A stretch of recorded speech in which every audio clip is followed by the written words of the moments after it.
In today's episode, we're going to look back almost 100 years ago to the Great Depression and see what they had going on back then, to see what the way things were shaping up, and maybe find some indicators of situations that they encountered back then that we can use to help us determine the best courses of action that we can take as both individuals and families and even bigger up in communities and nations. So that way you understand as things are coming down the road that either something is hunky-dory or maybe it's not. So with that, I'm going to go ahead and use this History.com article titled Life for the Average Family During the Great Depression. And this was originally written April 19th of 2018, and it was updated August 31st of 2018. And it has some very relevant tie-ins for what we're going through today and some of the things that have led up to now and what we see in the media and the news over the past, say, 6 months or so.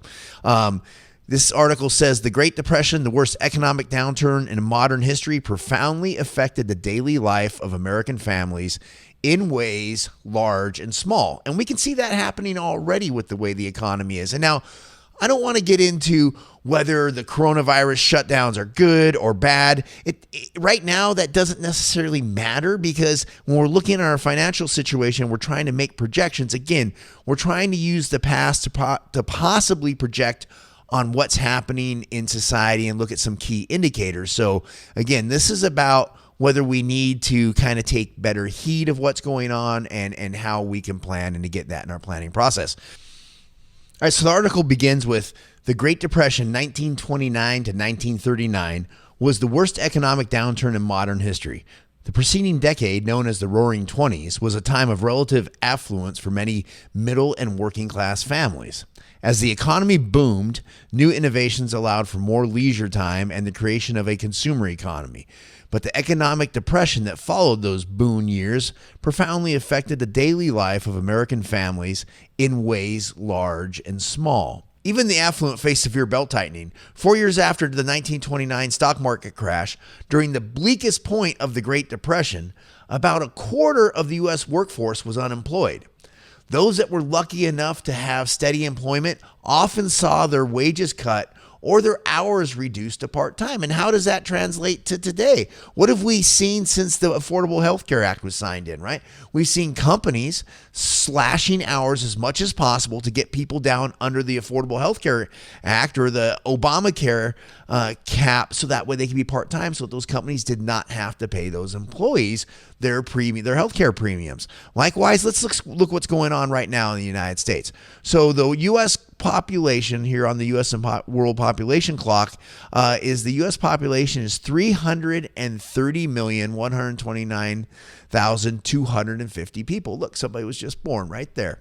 Right? The world population is 7.67 billion. Right? So we're 330 million. The world population is 7.67 billion. Now, if we get back and we look at the unemployment, let's see what was just recently released. This is August 6, 2020 out of Forbes. It says 1.2 million Americans file for unemployment. Roughly 55 million filed since March. Now, I am not an expert. I have an MBA and all that stuff, and I am not an expert on unemployment statistics, and I am not going to pretend to play one here on the podcast. And what I do know is when you have 55 million people file for unemployment since March, that's April, May, June, July, 4 months, 55 million people. And regardless of the reason why that the shutdown's happening, right or wrong, the shutdown's happening and more people are becoming unemployed and less people are going back to work. I believe right now that the current U.S. unemployment rate statistics and news says that we have actually, the unemployment has dropped from an supposed all-time high of 14.7% down to about 10.2%. This was the end of July. Now, I think we can all call bullshit on these numbers, because the right was very happy to say back when President Obama was in office that Obama was skewing the numbers, that they adjusted the way they looked at the unemployment statistics, and they would be right. And the problem is President Trump hasn't changed those numbers back. So we are still looking at skewed numbers. So I really don't have any faith in what the numbers are. The 10.2%. Let's go with that on the surface. Let's say 10% of the population is now unemployed. Well, back during the Great Depression, what did we have here?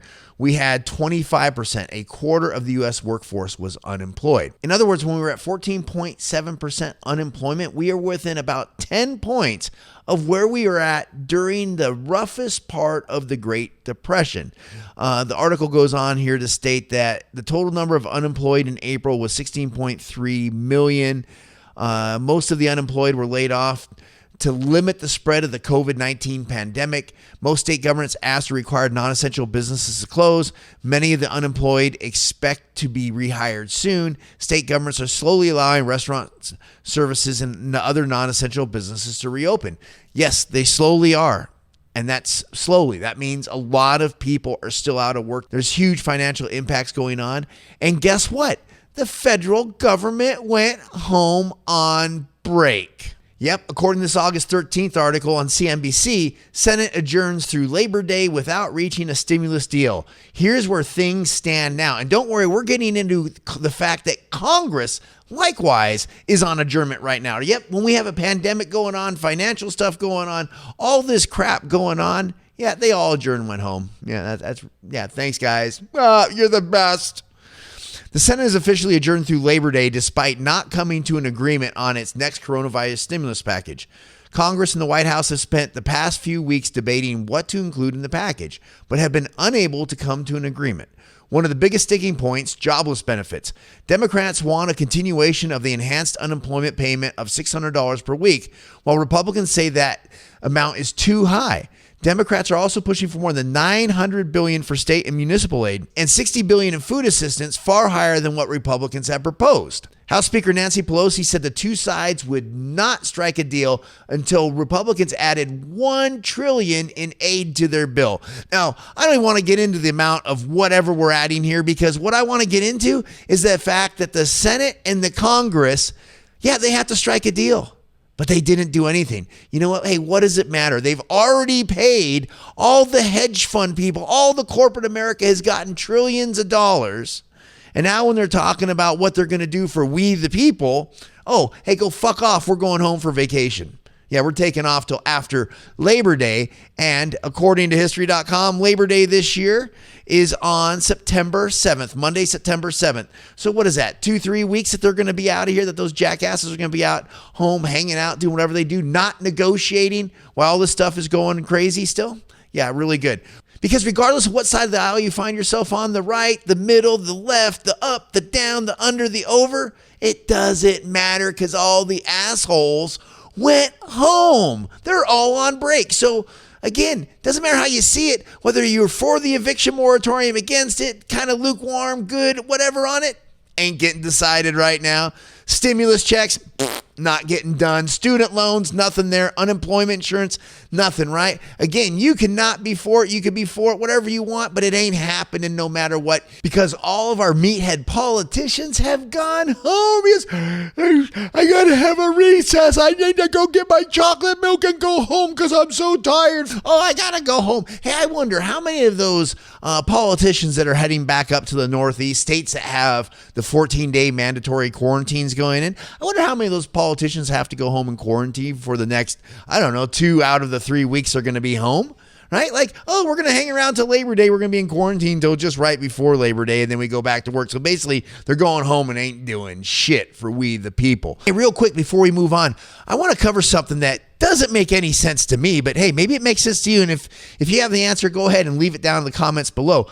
But we said that we're at 10.2% unemployment rate in the U.S. right now. Well, let me ask you, if, as I mentioned before, that we were at 55 million people have filed for unemployment in the last 20 weeks or so, and according to this USAtoday.com article, more than 55 million Americans have sought jobless benefits since state shutdowns began in mid-March. Now, we're still losing about 1 million jobs, or about 1 million people are filing for unemployment insurance every week. I think we just dropped under 1 million for the week, and it's still a lot of people, right? So we're still losing a ton of jobs. A lot more people are coming up for unemployment. So answer me a question. If we have 330 million people like we already agreed, how is 55 million people putting in for unemployment, 10% of that. Remember? 10.2%? 55 million people, please. Again, get my non-math brain. Let me know down in the comments. But I'm looking at, if we're at 10%, that means we should have a population about 550 million. All right, and since I'm so squared away, though, guess what we have on hand? Boom, that's right. We have the percentage calculator all set to go to figure out what percentage 55 million new unemployment filings are of the population of 330 million roughly people in the United States. What percentage of 330 million, this should be 9 numbers, doesn't let me put commas in, 9 numbers, is 55 million, and that is 8 numbers. And let's calculate that. 16.66%. So if unemployment has gone up, unemployment filings have gone up in 55 million, and I think it's a fair bet to assume that not a ton of people have gone back. That's a pretty big disparity there. 10.2% to 16.6%. Kind of crazy. And it makes me wonder, when it was at a height of 14.7, if it's off here by, say, 6%, maybe we were more likely up to 20 or 21% at one point with this. And who knows, because as we know, the government skews the unemployment numbers for the benefit of the government. Funny how that works. Leaving unemployment behind and going back to the history.com article, the article goes on to say even upper middle class professionals such as doctors and lawyers saw their incomes drop by as much as 40%. Families who had previously enjoyed economic security suddenly faced financial instability, or in some cases, ruin. Where do we hear that happening today? All the hell around us, right? We know that's going on. We all, many of us anyway, personally know, if we're not suffering it ourselves, very difficult financial times right now. Okay? The article states that the average American family lived by the Depression era motto, use it up, wear it out, make do, or do without. And let's go back over that one again. Use it up, wear it out, make do, or do without. Many tried to keep up appearances and carry on with life as close to normal as possible while they adapted to new economic circumstances. Now think about it. Back then, we hear and we've seen, if you go back and watch videos, and if you're older, if you studied the Great Depression at all, read The Grapes of Wrath, you understand that the effect this had on the families back then. Well, guess what they didn't have going on? They weren't dealing with COVID. They weren't worried about, do I go out and get sick on top of all this stuff? I mean, even though we can debate the numbers, whether they're inflated or not, we do know that there are people getting sick and dying or suffering long-term effects from the COVID virus, right? Now, households embraced a new level of frugality in daily life. They kept kitchen garden, patched worn-out clothes, and passed on trips to the movies as they privately struggled to retain ownership of a home or an automobile. Again, we can go back to what Congress was talking about when they're not doing jack now, and one of those was the eviction cliff that's getting ready to happen possibly, right? Not only is it the eviction cliff, but they're not talking about it. Very few people are talking about the commercial real estate crunch that may be possibly happening. Remember, in the 2007 and 2008 financial collapse, real estate collapse, the subprime mortgage collapse and all that, we didn't suffer from a commercial real estate collapse necessarily. Now, however, how many businesses are going out of business? How many businesses that are staying in business have just realized that, wow, it's a lot less expensive than renting an office or an entire building and maintaining that and all the stuff that goes along with it, to just having everybody work from home. And you know what? People don't have to commute. Maybe they're happier. Maybe there's a way it helps them with daycare. I don't know. What I do know is that the business world is changing, and as such, the commercial real estate market may be taking a big hit. At the same time, the residential real estate market may be taking a big hit by people not able to pay their notes on their mortgages, right? So what that all goes into, and we'll get down here, it gets into potluck and thrift gardens where the norm is women's magazines and radio shows taught Depression-era homemakers how to stretch their food budget with casseroles and one-pot meals. Favorites included chili, macaroni, and cheese soups, and chipped beef on toast, man. Chipped beef on toast. Ooh, that's some good shit right there. Potlucks, often organized by churches, became a popular way to share food and a cheap form of social entertainment. Everybody got together, hung out, and they ate. Guess what we can't do right now, right? So in family units, this is going to drive, if COVID does not drive within you and others around you, a quest to have a more stable, more internal family unit for times like this, right? To rely on one another and stuff, especially if we hit these difficult financial times, because they're talking about right here potluck and thrift gardens because people didn't have enough money for food. And with the way the state of the affairs is now, even if you have enough money for food, let's look at what's really happening. These are pictures that I shot over the last month. Some of them, the first one's here within the last couple days. This is Natural Grocers health food store down the street from me in Las Vegas. Look at all the eggs here. Yeah, not a whole lot of eggs on the shelf. Vitamins, empty shelves in the vitamin section. This is the Home Depot. And paint covered shelves. Oh, no paint covering any shelves there. Look at that. Empty. Target. This is from about 3 weeks or so ago. Do you need a pair of socks? Well, I hope you're into just certain socks because there's not a whole lot of socks there. Do you need some electronics? Well, there's one sound bar on the bottom shelf and you got some demo models you may be able to get. Oh, I don't even know what this is. Cleaners. These are cleaning supplies. Look down here where you see these bottles on the shelf. There's no bottles behind it. It's literally just one row of stuff and that is it. What do we got here? Oh, new pair of shoes. Damn, baby needs a new pair of shoes and Target is all out. That's what's happening. Our supply chain is sucking right now. And if we go back to thehistory.com, between 1931 and 1932, Detroit's thrift garden program provided food for about 20,000 people. Experienced gardeners could be seen helping former office workers still dressed in white button-down shirts and slacks to cultivate their plots. It spills over beyond food. Again, here's the food. But in our world, the world of 2020, it spills into cleaning supplies, home electronics, shoes. Think about that. We say we're a first world country. We're the United States of America. Size of 6.5 and under and 7 to 7.5 clearance. They're cleared out. Ain't no shoes. Look at the thing. Look back here look at the very back of the row. Barely any shoes hanging on the wall. Look at the shoes behind this rack where you can see it through. They're missing shoes there. We're running low on shoes in some places. Folks, if you're not seeing this and you're not preparing for it now, you're going to be caught behind the 8 ball if it does come to fruition.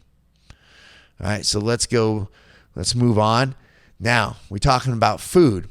This is a Yahoo News article from August 7th. Out of work and with families to feed, some Americans are lining up at food banks for the first time in their lives. Let's go back to this article here. Look at this. Sharing food. It's all about food banks, food gardens, and everything. And hey, I'm glad people are helping one another out. But we have Americans going back into the bread lines right now, basically. So if that doesn't scare you, I don't even need to read this. The title alone, I've read it. It's not clickbait. It actually is there. So we need to look at that. Home improvement activity increases during COVID-19. Research shows that 57% of homeowners find time for home improvement projects. I bet they find the time because you don't got shit to do now. And we all should be working on improving our homes right now, right? Depending on how the economy goes, those homes may have to last us for a while. We may have to take additional family members and friends into our homes that may be without. For those of you who are old enough to remember 9/11, you remember before 9/11 how if somebody would say, yeah, they'll just fly these jets in the buildings, you know what? Most people never thought of that. Probably the vast majority of people never thought of that. A big 6 foot tall non-basketball playing dude out of Saudi Arabia thought about it. So we need to think about stuff that we don't normally think about. This is some of the stuff that's coming, possibly. Maybe the financial situation gets bad enough that several families are moving in together. How are you going to make that work in your house? It's a good idea to think about it now. Because I'll tell you what will happen is once you get that plan, if you actually have to enact that plan, you'll be ahead of the game and you'll be that much more ready to, I don't know, maybe try it out. Say, hey, why don't you guys all come over one weekend and let's make sure you're all COVID free or something. But hey, let's figure this out. How do we get everybody? That's part of it, right? How do we get everybody to make sure we're all COVID free if we're going to stuff everybody in the same house? How do we make sure we try to stay COVID free? Because guess what? If you haven't had COVID and somebody goes out and gets it and because people are losing their homes are now all together, well, maybe that makes it go faster through your family unit. Maybe some family units have resiliency to it. I don't know. But erring on the side of caution, I would want to think about, okay, how do we bring people in? Do we use a garage as a quarantine room? Possibly. Just to make sure, especially when you have that many people getting together, not that you can spread it any easier or not. I assume so. And who knows? Maybe not. I don't know. And I know the more people you put in one place, though, the more likely you are to have somebody with pre-existing medical conditions. So is it that we have to worry about the virus more, or that we just have somebody in our family, somebody that we consider close enough that we're willing to bring into our house, or is willing to bring us into their house? Imagine that one. So we need to think about this kind of stuff because times are not fucking normal, man. So, all right. So let's get back to the history.com article. The other thing to key in on the history.com article is where it says women's magazines and radio shows taught Depression era homemakers how to stretch their food budget with casseroles and one-pot meals. Well, that was the social media. That was the technology they had back then. What's going on now? People are on social media getting their information from that, which is playing a big part in this. You see people learning how to plant food, and some of that's popping up more and more. Ask anybody who runs a prepper group, a prepper Facebook page, anything about resilience. All their numbers have been going up ever since this started. So people are looking for that, and social media is now the way they get that. So next, the article goes on to say, board games and miniature golf courses thrive. The average American family didn't have much extra income to spend. All right, going on now. On leisure activities during the 1930s. Before the Depression, going to the movie theater was a major pastime. Fewer Americans could afford this luxury after the stock market crashed, so the more than 1/3 of the cinemas in America closed between 1929 and 1934.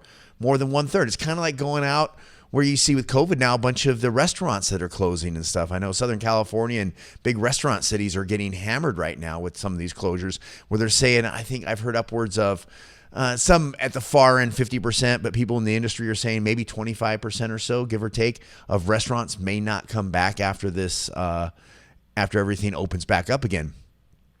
Often people chose to spend time at home. Neighbors got together to play cards and board games such as Scrabble and Monopoly, both introduced during the 1930s, which became popular. The radio also provided a free form of entertainment. By the early 1930s, many middle-class families owned a home radio. Imagine that. We're all sitting here on smartphones now, and back then it was, hey, we're happy to have a radio. Comedy programs such as Amos and Andy, soap operas, sporting events, and swing music distracted listeners from everyday struggles.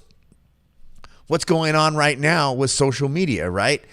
With the internet and tech companies, we can get into how much money they made, and it's really interesting. This New York Times article calls them out on, and this Times article is from July 31st, 2020, and it's titled, They Made How Much? ? And it's interesting because you'll find out in this article that they just had the heads of all the big tech companies up before Congress last month, right?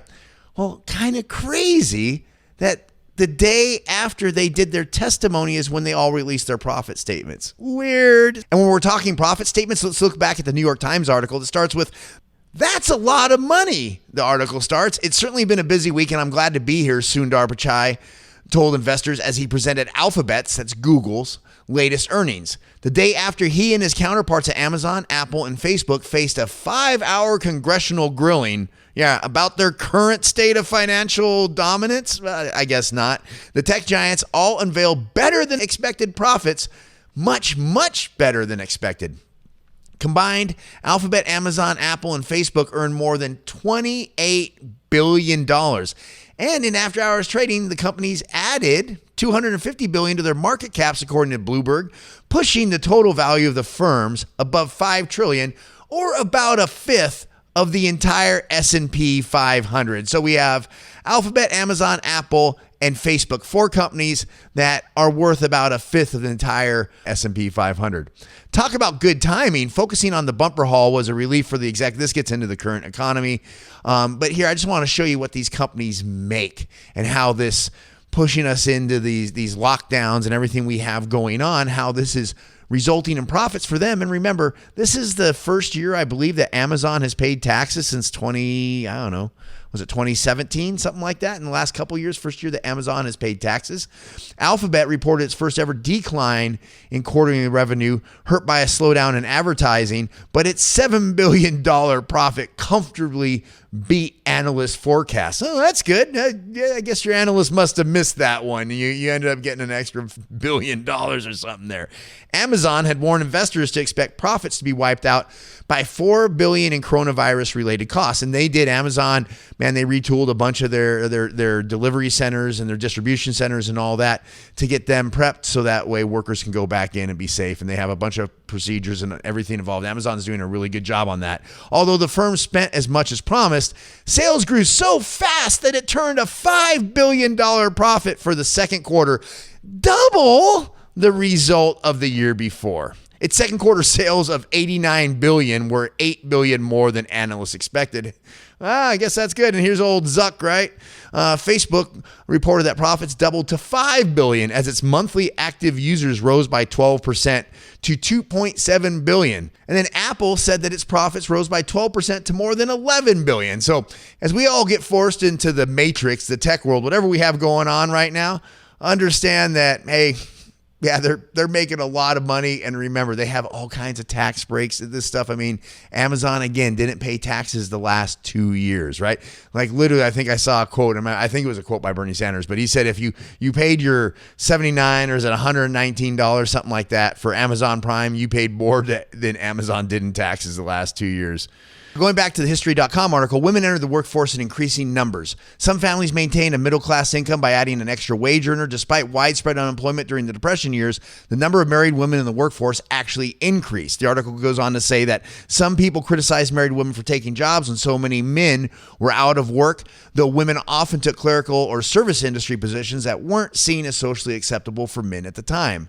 Women found work as secretaries, teachers, telephone operators, and nurses, but in many cases, employers paid women workers less than their male counterparts. All right, that aside, what we're looking at right now is that, hey, people needed money and they needed help, right? They were doing everything they can to try to get extra money in because times were so tight.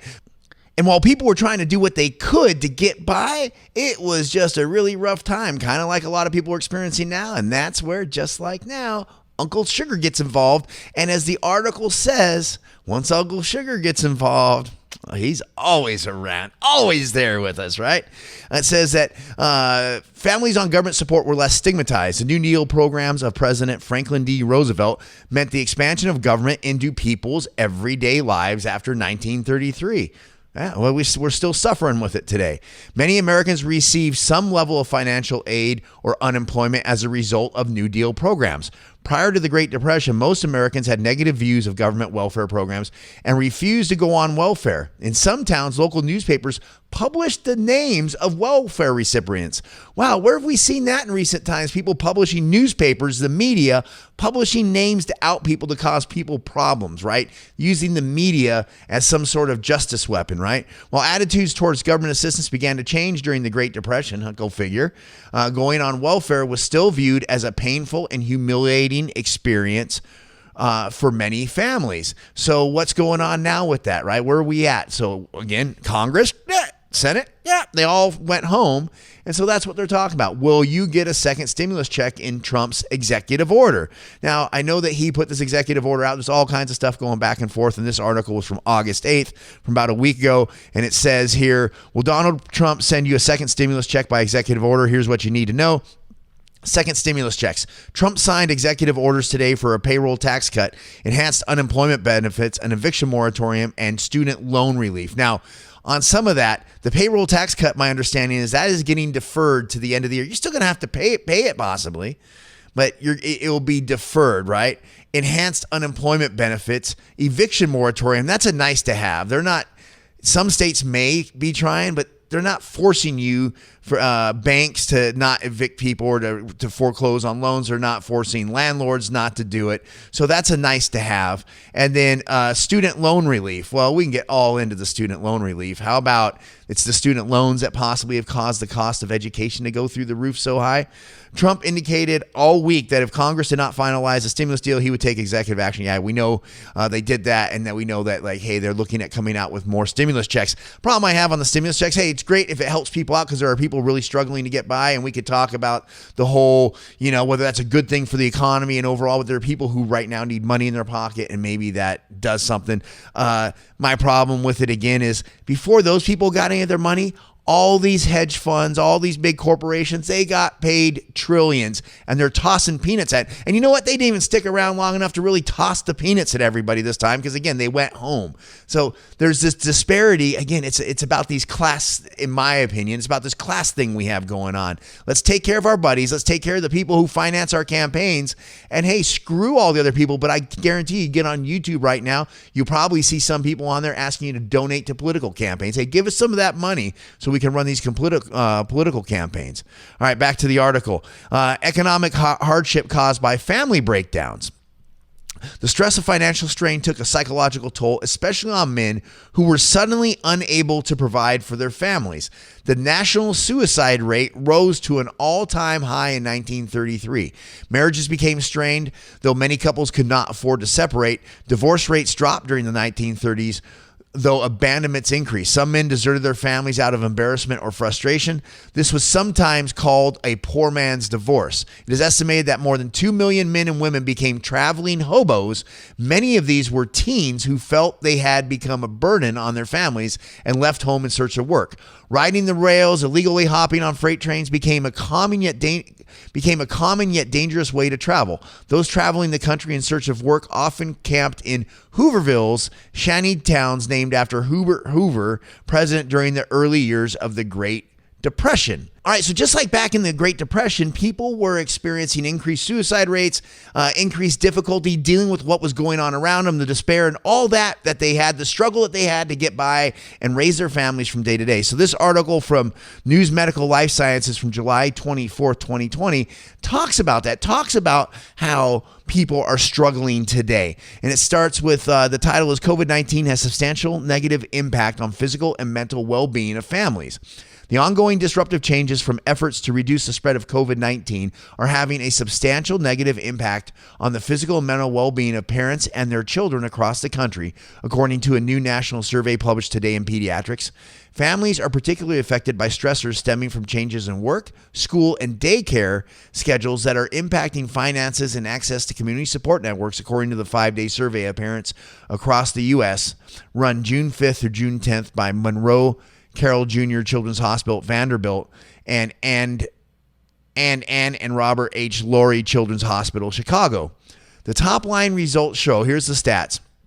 27% of parents reported worsening mental health for themselves.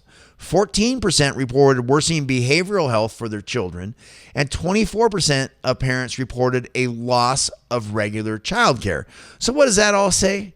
The stress is going up on people. And yes, we're dealing with the COVID lockdown, but it's also the financial stress. It's the stress that everybody who is impacted in one way or another together that we're all experiencing right now. And where the stress is really hitting with a lot of people right now is the children, right? So when you're a parent and you have your children, I assume you're going to do anything you can to make sure you keep those children reasonably safe and healthy and fed and everything you can do with that. So what's going on is parents with children under age 18 were surveyed to measure changes in their health, insurance status, food security, use of public food assistance, resources, childcare, and use of health care services since the COVID-19 pandemic began. Since March, more families are reporting food insecurity and more reliance on food banks and delaying children's visits to healthcare providers. With COVID-19 cases and deaths on the rise around the country, families may continue to experience higher levels of need and disruption. The proportion of families with moderate or severe food insecurity increased from 6% to 8% from March to June, and children covered by parents' employer-sponsored insurance coverage decreased from 63 to 60%. Now, what does that mean? It means people are losing their jobs. People aren't doing as well. And when that happens, people start losing their homes. We know we have this big eviction cliff or whatever you hear about coming up, right? Well, let's go ahead and look at what's happening in Los Angeles. This is one little corner of Los Angeles. It's the town of Eagle Rock. It's Los Angeles City, and it was annexed back in, I believe, 1911, what I saw earlier, somewhere around there. It is 4.5 square miles, and in 2008 had 34,644 people. And according to Zillow, it has a median home value of $922,029, which has gone up because this area has been extremely gentrified by the Hollywood crowd. Now, what I want to show you here is that same Zillow map of Eagle Rock, and with just some of the homeless camps I was able to find in a quick drive around town in the couple of times that I've been there in the last 6 or 8 months. Now, you see this 4.25 square mile city with 34,000 people has easily a minimum of 3 to 4 homeless camps, right? You have one up under the freeway here, another one under the freeway, and one over here, surprisingly, under another freeway overpass. And these are multi-tent camps. This one down here in the lower right-hand corner that has one tent, no, that's actually a multi-tent camp. I was able to get a picture of it when I was going by. So, hey, not hitting on the homeless people, but here you have the city of Los Angeles, the state of California, tax people into oblivion, tax people so much that they're fleeing the state.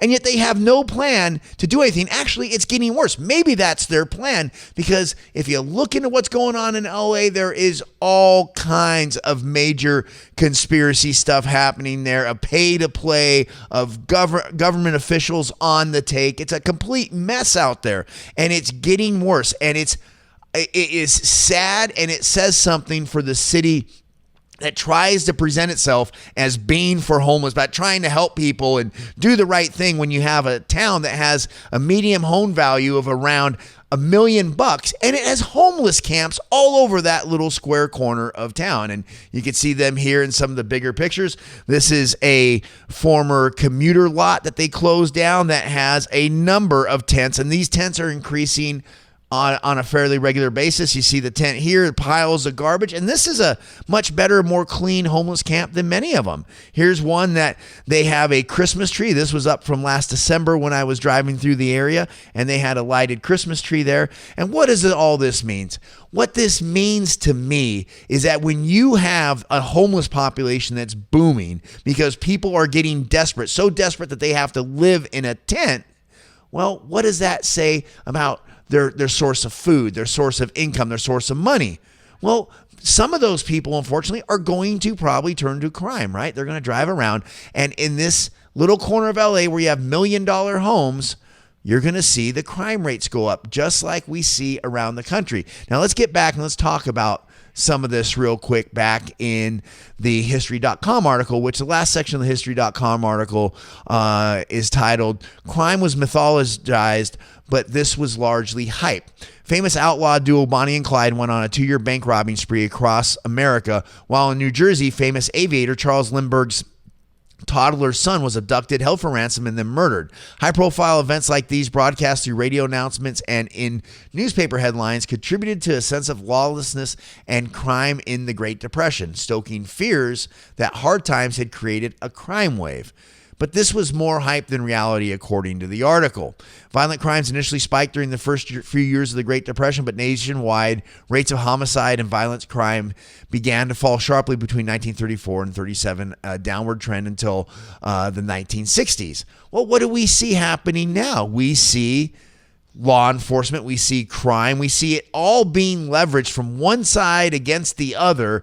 Look at here, we have out in Los Angeles, the police union, Mayor Garcetti, don't drag cops into your party house plan, because the mayor in California, mayor in Los Angeles, thinks he has the ability to, thinks it's right to cut off people's water if they have too many people at their house. Now, this started, I don't know, it was a couple months back that Mayor Garcetti came out and said if businesses remain open and violate any of the social distancing guidelines, that the city was going to shut off its water. It was going to act like we're going to starve you of a life.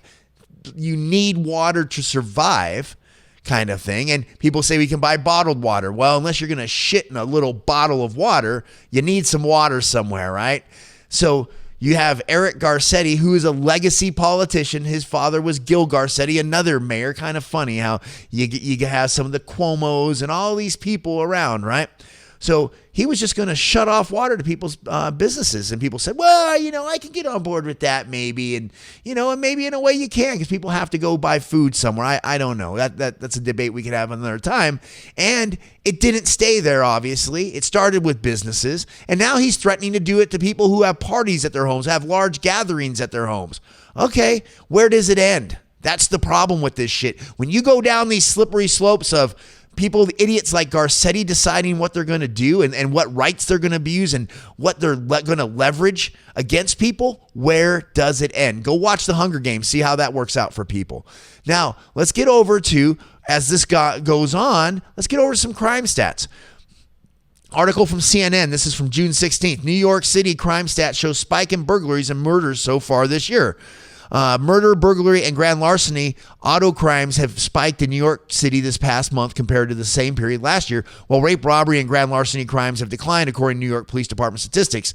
There have been 38 murders over the last 28 days, twice as much as the same period last year, according to NYPD stats.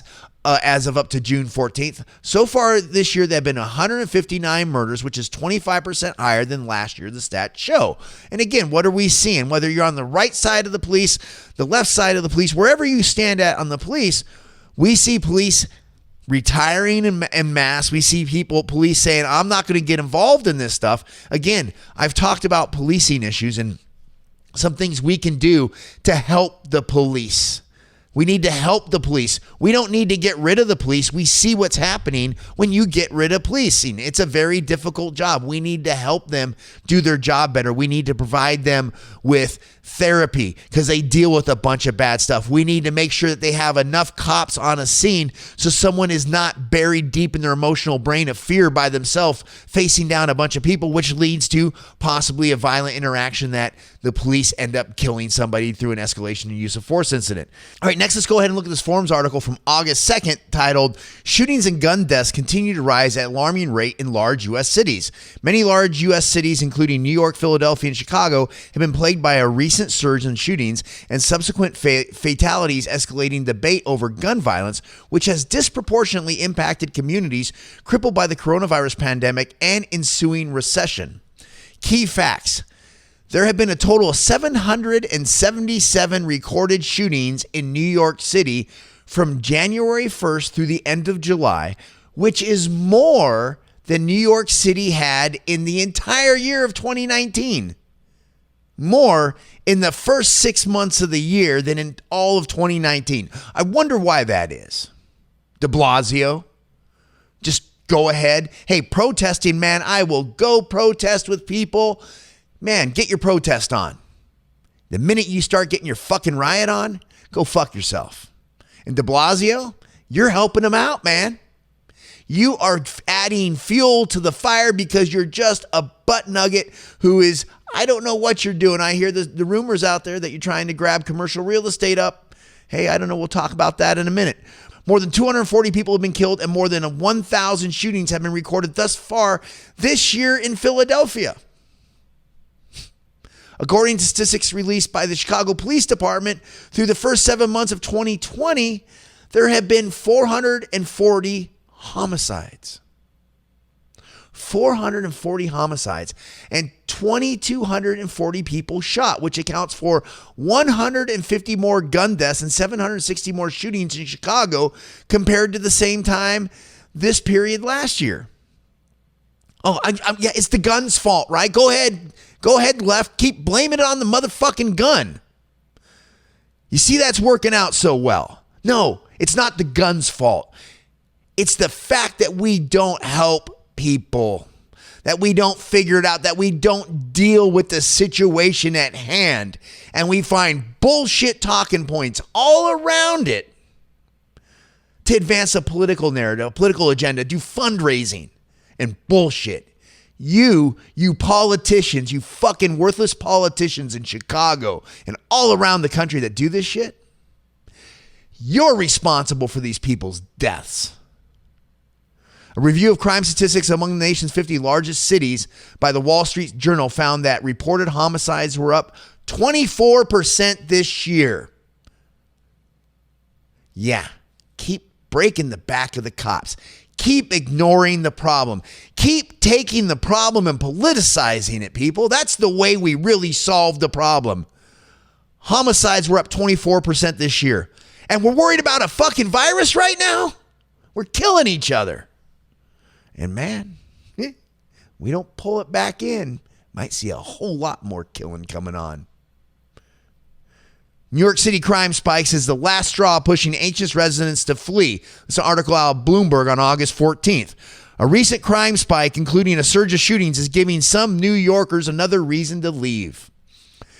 That's especially true for newer arrivals who've only known a city where the murder rate has plunged over the past 30 years, boosting real estate prices and fueling economic development in what had become the safest big city in the United States. I never felt unsafe until this past month, said Kat Tanita, a 31-year-old Instagram influencer who left Soho in July to live with her family in Connecticut after a theft from a storage room in her building. The rise in crime is what made me decide to move for my own safety. Manhattan Empties. The exodus from New York started in March when the city locked down, with the absences most notable in wealthier neighborhood where residents fled for second homes or took advantage of low mortgage rates to relocate to the suburbs. While it's hard to know how many people have left for good, as of early July, close to 20% of Manhattan's population had decamped, according to Arpit Gupta, a professor at New York University who has studied the city's population movements. The city, of course, is still far safer than it was decades past, but increased violence and paranoia that New York is slipping back toward the bad old days is pushing more people out. Gil Chartery, a broker at Warburg Realty, said he's working with 4 sellers who are leaving because of crime. Rachel Shihai, I think I'm getting that right. Sorry if I'm butchering it. I butcher names all the time. Sorry about that. 25, moved to New York 5 years ago with $300 in her pocket and found work as a nanny. In March, she relocated along with a family to East Hampton to ride out the pandemic. Now, she's back in her Upper West Side apartment and wants to leave the city. Residents in the neighborhood have complained about a growing homeless population and drug use. Shihai, who says she was recently chased by a man with a knife, is applying for jobs outside the city, including back in the Hamptons, and will move in with family in Ohio if that doesn't work. I'm getting the hell out, she said. Yeah, because that's what nannies all do. Get the hell out, right? No, man, they're leaving the city. Violent summer. Again, we've talked about the stats. Here's some recent arrivals in New York. Many of the people who live in the areas where shootings haven't surged don't have the option to leave. Poor neighborhoods have also been hit hard by the coronavirus and resulting job losses. In that sense, the pandemic has revealed a new strain of inequality, according to a study by the New School Center for New York City Affairs. Hey, everybody understands that there's inequality in the world. And guess what happens? The people that are stuck in the shitholes that can't get out, they're not all bad. But when they're stuck there, they're stuck. They don't have the option to leave. But as everybody else leaves, man, Murders jump. Shootings have surged nearly 80% across the city so far this year. As of August 9th, there have been 244 murders, up from 189 in the same period a year ago. In 1990, there were 2262. Hey, folks, I can keep going on. We know back in the 80s, they had a big problem. Giuliani cleaned it up. Things moved on, and New York City's been thriving ever since. And in like a fucking year, I mean, de Blasio, what?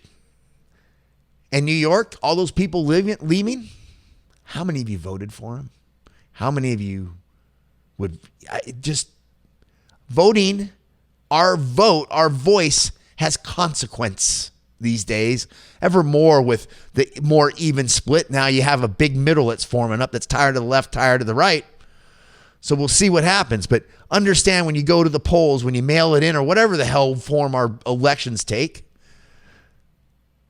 those votes have consequences, folks. And understand that moving forward right now, and I've run my mouth for a lot longer than I wanted to in this video, we are repeating many of the same problems that we were experiencing during the last Great Depression. And remember, it's in the best interest of the economists who are aligned with the government, who depend on the government, who set the government standards for what the economy is, to say we're not in a bad time right now. And I look at it, I don't know. We got a lot of the same stuff that was happening during the Great Depression happening right now. And they say, well, the numbers don't bear it out. And remember, what percentage of 330 million is 55 million people that are out of work? Are we truly being given the right numbers? So with that, everybody, hey, do me a favor. If you like this one, like I said, went a lot longer than normal. If you like it, please, hey, smash the like button, share. I don't get into all that stuff. Just help me out. Spread the word about this podcast if you like it, if you find it valuable.